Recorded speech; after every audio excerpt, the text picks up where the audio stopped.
The day the earth shook New York. The true story of the 1884 earthquake. On the morning of August 10th, 1884, New York City was not supposed to shake. It was a Sunday. Church bells were ringing across Manhattan. Carriages rolled along cobblestone streets. Vendors shouted in open markets. Children chased each other near the docks along the Hudson River. The city felt permanent, unmovable, untouchable. New York did not have earthquakes.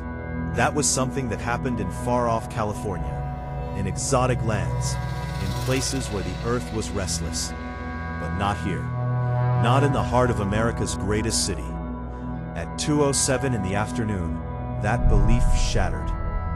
It began with a deep, low sound. Some described it as thunder trapped underground. Others swore it was like an approaching train roaring beneath their feet. Windows began to rattle. Horses screamed in the streets. And then, the ground moved. Not gently, not subtly. Buildings swayed. Chimneys snapped and crashed into sidewalks. Plaster rained from ceilings inside crowded churches. In Brooklyn, people bolted from their pews, convinced the roof was collapsing. In Manhattan, clerks rushed out of offices into the streets, staring upward, expecting to see smoke or fire. But there was no explosion, no fire, no visible enemy, just the city itself trembling. For nearly 30 seconds, New York City shook. And for those 30 seconds, America realized something terrifying. Even the North was not safe from the earth. In 1884, New York was booming. The Brooklyn Bridge had opened only a year earlier, hailed as a symbol of American engineering brilliance. Immigrants were pouring into Ellis Island, seeking opportunity. Skyscrapers, still small by modern standards, were beginning to reshape the skyline. Confidence defined the city. Industry defined the nation. But the ground beneath them was older than industry, older than confidence, older than the United States itself.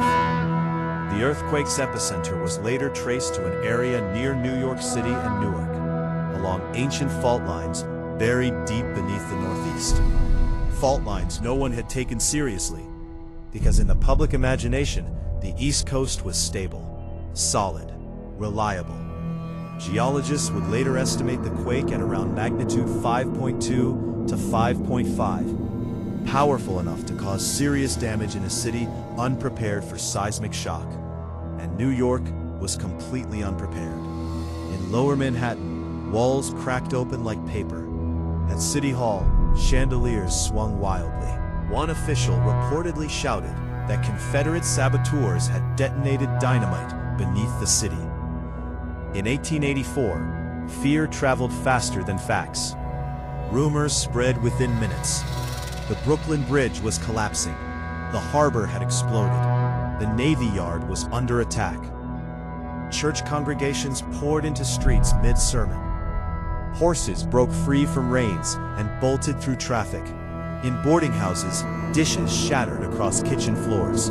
And then, as suddenly as it began, it stopped. Silence. A strange, heavy silence. People stood frozen, staring at one another. Did that really just happen? Or had the entire city imagined it? Then came the aftershocks. Smaller tremors rippled through the region, reigniting panic. Crowds refused to go back indoors. Thousands gathered in parks, convinced more destruction was coming. Newspapers scrambled to print special editions. Telegraph lines buzzed with urgent messages to Boston, Philadelphia, and Washington. Had New York been struck by some new disaster? The shaking wasn't confined to one city. Reports flooded in from across the Northeast. Buildings trembled in Connecticut. Walls cracked in New Jersey.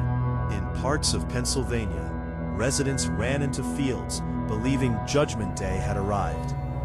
The quake was felt as far away as Virginia and Maine. For a region that prided itself on stability, this was deeply unsettling. Because earthquakes belonged to the West, they belonged to San Francisco. They belonged to wild frontier lands, not to the polished avenues of Manhattan, not to the industrial heart of America.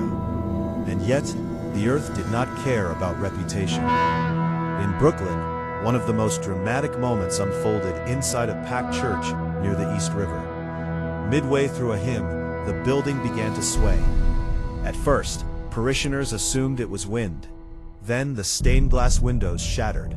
Screams filled the sanctuary. The pastor attempted to calm the congregation, shouting that they must remain orderly. But panic overpowered reason. People surged toward the exits. Several were trampled.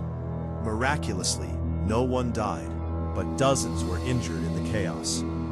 Across the river in Manhattan, similar scenes played out in theaters, hotels, and apartment houses. New York had faced fires. It had faced riots. It had faced economic crashes. But this was different. You can rebuild after a fire. You can restore order after a riot. But how do you fight the ground beneath you? Engineers quickly inspected the Brooklyn Bridge, fearing structural damage. To the relief of officials, it held firm. Still, cracks appeared in brick facades across the city. Chimneys lay shattered on sidewalks. Water pipes burst in several neighborhoods. The damage was estimated at over $1 million, a staggering amount for the time. Yet what frightened people most was not the cost. It was the realization. If this could happen once, it could happen again.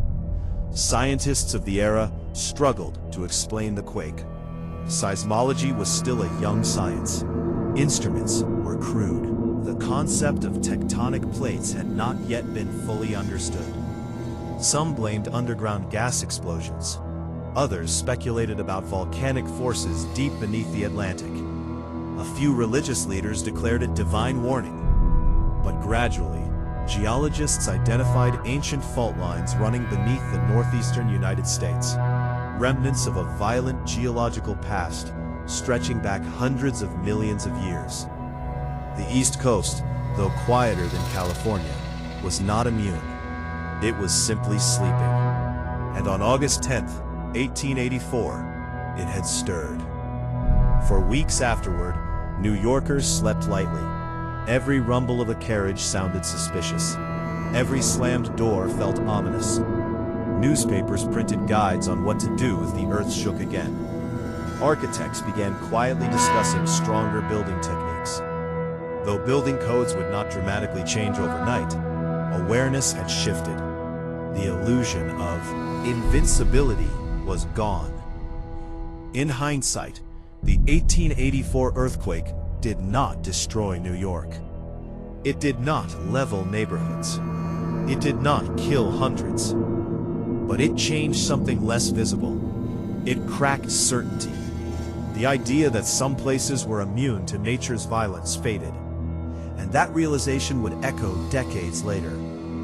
Because in 1906, when San Francisco was devastated, Americans would remember the ground had already warned them once, even in New York. Today, most residents of New York City have never felt an earthquake strong enough to rattle their windows. Skyscrapers now pierce the clouds. Subways roar beneath the streets daily, ironically mimicking the sound many described in 1884. Life feels stable, predictable, but deep beneath Manhattan's bedrock, ancient faults remain, silent, waiting. The 1884 quake remains the largest recorded earthquake in the New York regions. History. A reminder that even the mightiest cities stand on restless ground, and that sometimes the most terrifying disasters are not the ones that arrive in fire or flood, but the ones that rise quietly from below. For 30 seconds, America's greatest city shook, and in those 30 seconds, New York learned humility. The earth does not recognize borders. It does not respect confidence. And it does not care how powerful a city believes itself to be.